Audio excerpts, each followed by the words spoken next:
Hello दोस्तों, welcome to my YouTube channel 9 to 12 classes. दोस्तों, आज की इस वीडियो में हम क्लास 10 की एनसीईआरटी मैथ के प्रश्नावली 4.2 क्वेश्चन नंबर 5 और 6 को देखने वाले हैं। तो क्वेश्चन नंबर 5 हमारा क्या कह रहा है कि एक समकोण त्रिभुज की ऊंचाई इसके आधार से 7 सेंटीमीटर कम है। यदि कर्ण 13 सेंटीमीटर का हो तो अन्य दो भुजाएं ज्ञात कीजिए। एक समकोण त्रिभुज है, उसकी जो ऊंचाई है आधार से 7 सेंटीमीटर कम है, कर्ण 13 सेंटीमीटर है, तो अन्य भुजाएं हमें ज्ञात करनी है। तो देखिए क्वेश्चन को कैसे हम सॉल्व करने वाले हैं। तो देखते हैं क्वेश्चन को किस प्रकार से हम सॉल्व करने वाले हैं। तो देखिए हमने क्या कर लिया है कि एक डायग्राम बना लिया, समकोण त्रिभुज का एक चित्र बना लिया है। तो हमने A B C sorry student, हमने क्या किया कि ए बी सी एक समकोण त्रिभुज बनाया जिसमें कोण भी 90 अंश है। अब देखिए इसमें क्या है कि ये जो होता है ए से बी, ए बी हमारी ऊंचाई है और बी सी हमारा आधार है और ए सी हमारा कर्ण है। तो अब देखिए इसमें क्या करना है हमें। क्वेश्चन में कह रहा है ना, देखो क्वेश्चन में क्या कह रहा है कि इसमें जो समकोण त्रिभुज में जो समकोण त्रिभुज की ऊंचाई है इसके आधार से 7 सेंटीमीटर कम है। यानी अगर हम आधार को मान लेते हैं यक्स, तो हमारा ऊंचाई क्या आएगा, एक्स माइनस एच। यानी कि अगर हमारा आधार 9 सेंटीमीटर है तो और हमारा ऊंचाई क्या हो जाएगा, 9 माइनस 7, तो 2 सेंटीमीटर हो जाएगा ना। कहने का मतलब ये है। और कर्ण 13 सेंटीमीटर दिया ही गया है, तो हमने वही चीज़ हमने यहाँ पे लिख लिया। देखो कर्ण हमारा 13 सेंटीमीटर हमने लिख लिया, दिया गया था। और ऊंचाई हमने आधार पहले क्या माना, एक्स। तो हमारा क्वेश्चन के हिसाब से कह रहा है कि ऊंचाई एक्स माइनस 7 है, यानी कि आधार से कम है ऊंचाई। तो देखो इसको कैसे हल करने वाले हैं, इसको हम इस प्रकार से हल करेंगे। देखिए तो इसमें लिखेंगे कि हल हल में क्या लिखेंगे कि माना, यहाँ पे करते हैं थोड़ा सा नीचे, समकोण माना समकोण माना समकोण त्रिभुज की, माना समकोण त्रिभुज का आधार क्या है, एक्स मान लिया। यहाँ पे देखो एक्स माना है ना हमने। और क्या मान लिया कि ऊंचाई समकोण त्रिभुज की, समकोण त्रिभुज, समकोण त्रिभुज का चिन्ह है ना, समकोण त्रिभुज का कर्ण बराबर 13 सेंटीमीटर, 1 सेंटीमीटर 13 सेंटीमीटर। इसलिए प्रश्नानुसार क्या लिखेंगे, इसलिए प्रश्नानुसार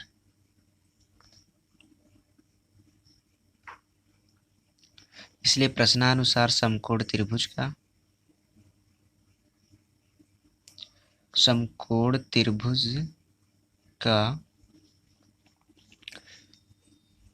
समकोण त्रिभुज की ऊंचाई, तो ऊंचाई को हम क्या मान लेंगे क्वेश्चन के हिसाब से, क्वेश्चन के हिसाब से हम मान लेंगे कि x माइनस 7, क्योंकि आधार से जो ऊंचाई है 7 कम है, x माइनस 7 सेंटीमीटर मानेंगे ना। तो इतनी चीज़ समझ में आई। तो अब देखो पाइथागोरस लिखेंगे कि सूत्र से, या फिर लिखेंगे कि पाइथागोरस प्रमेय से। क्या लिखेंगे यहाँ पे, पाइथागोरस प्रमेय से। अब पाइथागोरस प्रमेय हमारी क्या होती है, आपको पता है कि नहीं। पाइथागोरस प्रमेय हमारी होती है कि कर्ण का वर्ग बराबर लंब का वर्ग धन, यानी कि लंबाई का वर्ग धन आधार का वर्ग। लंबाई हमारा ऊंचाई है, आधार का वर्ग। समझ में आएगी बात कि नहीं। अब देखो जो इसमें देखो ये चीज़ हमने बताया कि ये कर्ण होता है, ये ऊंचाई, या ऊंचाई कह लो लंबाई कह लो जो भी कह लो, हमारा लंबाई होती है और ये हमारा सी बी आधार होता है। तो जो मान हमने माना है यहाँ पे रख लेंगे। तो आधार को हमने x माना है, तो हम आधार की जगह पे क्या रखेंगे, यहाँ पे x पूरे की घात 2।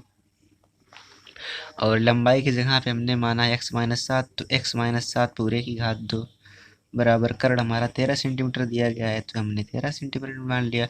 अब देखो 13 का जो वर्ग होता है 169, यानी कि 169 होता है। और ये देखो यहाँ पे a माइनस बी का होल स्क्वायर लगाएंगे तो एक्स स्क्वायर, यानी कि a स्क्वायर प्लस का b स्क्वायर माइनस का ए बी, तो एक्स स्क्वायर प्लस का 7 का स्क्वायर यानी 49 माइनस का 7 दूना 14 एक्स प्लस का एक्स स्क्वायर, ये हो गया। अब देखो हमने क्या करना है कि 169 बराबर 2x, एक्स की घात 2 एक्स की घात 2 2x की घात 2 हो जाएगा, माइनस का 14x और प्लस का 49। हमने क्या किया देखो, इस चीज़ को इधर लिख लिया, इस चीज़ को उधर लिख लिया, यानी कि 2x की घात 2, इस चीज़ को एक चिन्हों को उधर हम ले गए। तो 2x की घात 2 माइनस का 14x प्लस का 49 माइनस का 169। तो यहाँ पे जीरो बचेगा ना, तो बराबर लिख देंगे जीरो। देखो देखो, एक चिन्ह प्लस में था, जब हमारा बराबर के उधर जाएगा तो माइनस में हो जाएगा। तो हमने इसको इस प्रकार से लिख लिया। अब देखो हमने क्या करना है कि 2x की घात 2 माइनस का 14x, एक से 9 में से इसको घटाएंगे तो क्या बचेगा, 9 में से 9 जाएगा, जीरो बचेगा। और 6 में से 4 जाएगा तो 2 बचेगा। तो सॉरी स्टूडेंट, थोड़ा सा तबीयत नहीं ठीक है तो हो जाता है ऐसा। तो अब देखो क्या करना है हमें, दो यहाँ पे कॉमन हो रहा है। देखो 2x की घात 2 माइनस का 14x माइनस का 120 बराबर जीरो। अब यहाँ पे हमारा दो कॉमन हो रहा है, दो कॉमन कर लेंगे। तो x की घात 2 माइनस का 7x माइनस का दो कॉमन करेंगे तो 2 छक 12 बराबर दो, जीरो आ जाएगा। अब दो को जब उधर ले जाएंगे तो 0/2 यानी कि जीरो हो जाएगा। तो अब देखो हमारा यहाँ से क्या होगा, यहाँ से हमारा बचेगा x की घात 2 माइनस का 7x माइनस का 60 बराबर जीरो, यही तो बचेगा। हाँ, हमारा यही बचेगा। अब देखो क्या करेंगे यहाँ पे, अब हमारा द्विघात समीकरण के रूप में बन गया, बना कि नहीं। अब इसको देखो हम हल करेंगे, बहुपदों का आपस में गुणा करेंगे, इस चीज़ का आपस में गुणा करेंगे। हम इसको बहुपद बोलते हैं ना, क्योंकि हमने इसके पहले वीडियो बनाया है कि किस प्रकार से गुणनखंड ज्ञात करते हैं द्विघात समीकरण के, तो उसके हिसाब से हम बोल रहे हैं कि ये हमारा बहुपद है। 60 गुणा x की घात 2 बराबर 60 x की घात 2 आएगा। अब 60 का जो हम गुणनखंड करेंगे, ऐसे तो बताए थे, तो 60 का क्या आएगा, 12 पंचे 60, 12 और 5 आएगा। तो 12 और 5 के रूप में तोड़ लेंगे और 12 और 5 को इस प्रकार से जोड़ेंगे या घटाएंगे कि माइनस का 7x बन जाए। तो एक्स स्क्वायर माइनस का 12x प्लस का 5x माइनस का 60 बराबर जीरो। अब यहाँ से देखो चार पद बन गया, दोनों में से क्या कॉमन हो रहा है। अब यहाँ से देखो x कॉमन करेंगे तो x माइनस 12 बचेगा, और यहाँ से अगर प्लस 5 कॉमन करते हैं तो x माइनस 12 बचेगा, क्योंकि 12 पंचे 60 होता है। अब देखो इस चीज़ को एक ब्रैकेट में लिखेंगे, x माइनस 12 को एक ब्रैकेट में लिख लिया। अब इसको जो बाहर था उसको एक ब्रैकेट में लिख लिया और बराबर कर दिया जीरो के। अब यहाँ पे हम लिखेंगे कि जब, क्या लिखेंगे, जब x माइनस 12 बराबर जीरो के तो x बराबर 12, और x प्लस 5 बराबर जीरो के तो x बराबर माइनस का 5। और ये माइनस का 5 हमारी लंबाई होती नहीं कभी, तो इसीलिए ये वाला आंसर अमान हो जाएगा, x बराबर 12 आया। तो हमारा आधार क्या आया, अतः लिखेंगे कि अतः आधार बराबर, आधार x माना था हमने, तो x बराबर क्या आया, 12 आया। ऊंचाई क्या आएगी, ऊंचाई क्या आएगी, ऊंचाई देखो, ऊंचाई हमारी क्या थी, x माइनस 7 थी क्वेश्चन के हिसाब से, x माइनस 7 थी। तो 12 में से अगर 7 घटाएंगे तो 5 आएगा सेंटीमीटर। तो आधार ऊंचाई 12 और 5 आ गया, और करंट दिया गया था 13 दिया गया था। तो हमने इस प्रकार से क्वेश्चन को सॉल्व कर लिया। अगर कहीं प्रॉब्लम होती है तो बताइए हमें कि यहाँ अगर गुणनखंड में प्रॉब्लम होती है तो इसके पहले की हमने वीडियो बनाई है, प्ले लिस्ट में जाकर के देख सकते हैं। और अभी तक चैनल को सब्सक्राइब नहीं किया है तो सब्सक्राइब कर लीजिए। तो देखिए इसमें कुछ करना नहीं था, आधार को x मानना था, ऊंचाई कम थी आधार से तो x माइनस 7 कर दिया हमने, करंट 13 दिया गया था, पाइथागोरस प्रमेय लगाई, हल कर लिया, तो क्वेश्चन हमारा आ गया। क्वेश्चन का क्या हो गया, आंसर हो गया ना। अब देखो क्वेश्चन नंबर क्या दिया गया है कि क्वेश्चन नंबर यहाँ पे छेद दिया गया है, क्या है कि एक कुटीर उद्योग एक दिन में कुछ बर्तनों का निर्माण करता है। एक कुटीर उद्योग है, एक दिन में कुछ बर्तन का निर्माण करता है। एक विशेष दिन यह देखा गया कि प्रत्येक नग की निर्माण लागत रुपये में उस दिन के निर्माण किए गए बर्तनों की संख्या के दोगुने से 3 अधिक थी। यदि उस दिन की कुल निर्माण लागत 90 रुपया थी तो निर्मित बर्तनों की संख्या और प्रत्येक नग की लागत ज्ञात कीजिए। अब पढ़ने में तो समझ में आया नहीं होगा, देखो समझाते हैं इस क्वेश्चन को कैसे क्या है। कोई कुटीर उद्योग है, उसने एक विशेष दिन यह पाया कि उसका जो निर्माण लागत है रुपयों में, उस दिन निर्माण किए गए बर्तनों की संख्या के दोगुने से 3 अधिक है। यानी कि अगर हम इस क्वेश्चन को बर्तनों की संख्या मान लेते हैं x, तो निर्माण लागत क्या हो जाएगी, 2x प्लस 3 हो जाएगी। कैसे हो जाएगी, देखो क्वेश्चन नंबर 6 इसका जो हल होगा इस प्रकार से होगा। देखो इसमें भी क्या करेंगे, मानेंगे, माना निर्माण किए गए बर्तनों की संख्या क्या मानेंगे कि माना निर्माण किए गए बर्तनों की संख्या x मान लेते हैं। निर्माण किए गए बर्तनों की संख्या क्या मान लेंगे, x मान लेंगे। अब देखो क्या कह रहा है यहाँ पे क्वेश्चन में, देखो यहाँ पे कह रहा है कि निर्माण किए गए बर्तनों की संख्या जो है जो कुल लागत निर्माण लागत जो है, यहाँ से देखो निर्माण लागत जो है बर्तनों की संख्या, निर्माण किए गए बर्तनों की संख्या के 2 गुने से 3 अधिक है, 2 गुने से 3 अधिक है। यानी अगर हमने निर्माण किए गए बर्तनों की संख्या x माना है तो निर्माण लागत क्या निकलेगा यहाँ से, निर्माण लागत क्या निकलेगा, निर्माण लागत हमारा क्या निकलेगा, बर्तनों की संख्या के 2 गुने से, बर्तनों की संख्या x के 2 गुने से 3 अधिक है, यही तो यही हो गया। अब देखो अब क्या लिखेंगे, इसलिए प्रश्नानुसार क्या लिखेंगे कि कुल लागत बराबर बर्तनों की संख्या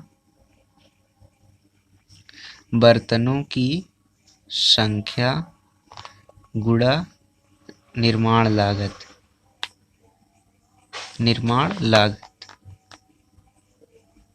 अब देखो यहाँ पे कुल बर्तनों की संख्या गुणा निर्माण लागत, अगर हम कुल बर्तनों की संख्या और निर्माण लागत को आपस में गुणा कर दें तभी तो कुल लागत आएगी।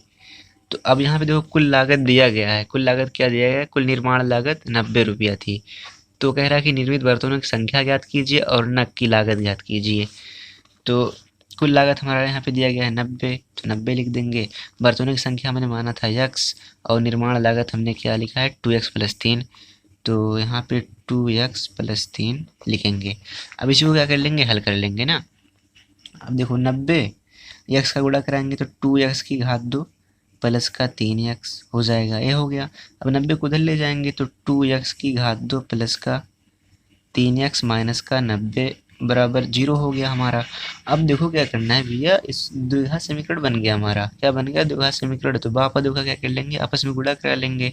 तो बापद हमारा एक 2x की घात 2 है, तो 2x की घात 2 गुणा 90, तो 9 दूना 18, 180 x की घात 2 आ गया। अब 180 जो अंक आया हमारा, 180 का क्या करेंगे, गुणनखंड करेंगे। गुणनखंड करना आप जानते हो, कर लीजिए। अगर नहीं जानते हैं तो इसके पहले की हमने वीडियोस बनाई है, उसको जाकर के देख सकते हैं। तो 180 का जो आएगा गुणनखंड करके देखो, एक बता दे रहे हैं कि क्या आएगा, 2 9 18 और इसको अगर काटते हैं तो 45 आएगा, और अगर इसको हम करते हैं तो 5 9 45 और 3 त्रिक्का 9, 3 एकम 3, है ना। यानी कि 2 5 3, देखो कैसे आएगा कि 5 3 15, 3 दूना 6 दूना 12, यानी कि 15 और 12 में टूटेगा। किस में टूटेगा, 15 और 12 में। कैसे टूटेगा, कैसे हम पता किए, देखो अगर 15 में से 12 घटाएंगे तो 3 आ जाएगा ना, 15 में से 12 घटाएंगे 3 आ जाएगा। तो इससे और इन सब का 15 और 12 का जब आपस में गुणा करेंगे तो 180 आ जाएगा। तो ऐसे हमने ज्ञात किया ना। अब देखो 2x की घात 2 प्लस का 15x, प्लस में आना चाहिए तो हमने प्लस का 15x लिया और माइनस का 12x लिया और माइनस का 90 लिया बराबर 0। अब देखो 4 पद बन गया, तो कॉमन क्या होगा। अब देखो यहाँ तो कॉमन हो नहीं सकता है, इसीलिए क्या करेंगे, इस चीज़ को एक बार और लिख लेते हैं ना। 2x की घात 2 माइनस का 12x और उसको उधर ले लेते हैं प्लस का 15x माइनस का 90 बराबर 0। अब देखो हमने ऐसा क्यों लिखा, क्योंकि यहाँ देखो कॉमन होना चाहिए था ना। तो देखो कॉमन हो जाएगा, तो हमारा 2 कॉमन करेंगे, 2x अगर कॉमन करेंगे तो x माइनस 12 बचेगा, 6 बचेगा, x माइनस का 6 बचेगा ना। और यहाँ से अगर हम 15 कॉमन करते हैं तो x माइनस का 6 बचेगा, 15 छक्का 90। और अब देखो ये हो गया हमारा। तो अब देखो यहाँ से x माइनस 6 एक ब्रैकेट में लिख लेंगे और इनको एक ब्रैकेट में लिख लेंगे, 2x प्लस का 15 बराबर कर देंगे 0 के। अब देखो यहाँ से क्या करते हैं कि जब लिखेंगे कि जब x माइनस 6 बराबर 0 के, तो x बराबर हमारा 6 आया। और जब 2x प्लस 15 बराबर 0 के, तो x बराबर माइनस का 15/2 आया। अब देखिए माइनस में आया तो ये मान अमान्य हो गया, क्योंकि बर्तनों संख्या प्लस में होगी, माइनस में तो होगी नहीं। तो x बराबर हमारा क्या आया, 6 आया। तो हमने क्या माना था, यहाँ पे बर्तनों की संख्या को हमने क्या माना था, x माना था। तो x बराबर हमारा क्या मिला, 6 मिला। तो लिखेंगे कि अतः क्या लिखेंगे था बर्तनों की संख्या x बराबर क्या मिला है 6 मिला। बर्तनों की संख्या क्या मिली x बराबर 6 और निर्माण लागत क्या मिलेगा निर्माण लागत तो निर्माण लागत हमने क्या माना था कि 2x प्लस 3 एक तो देखो 2x प्लस 3 निर्माण लागत तो x के यहाँ पर 6 रखेंगे तो 2 गुणा 6 प्लस 3 6 गुना 12 3 15 रुपया निर्माण लागत आ गया ना। बर्तनों की संख्या 6 आ गया। तो अब देखो इस क्वेश्चन में करना क्या था ना क्वेश्चन में करना क्या था ऐसे समझो क्वेश्चन में कुछ करना नहीं था आपको मानना थोड़ा सा क्वेश्चन टफ नहीं था बस सिर्फ क्या करना था ध्यान देना था कि क्या क्वेश्चन में क्या कह रहा है याद करने के लिए। क्वेश्चन में था कि बर्तनों की संख्या आपको मानना था x और जो बर्तनों की संख्या का जो निर्माण लागत है 2x प्लस 3 था इस प्रकार से दिया गया था। प्रश्नानुसार हमने क्या लिखा कुल लागत बराबर बर्तनों की संख्या गुणे निर्माण लागत। तो ये चीज़ आप इसको सूत्र भी मान सकते हैं और याद भी कर सकते हैं। तो अगर ये वीडियो आपको अच्छी लगी तो वीडियो को क्या करना है लाइक करना है और चैनल को करना है सब्सक्राइब करना है। तो मिलते हैं आपसे अगली वीडियो में। Bye bye take care.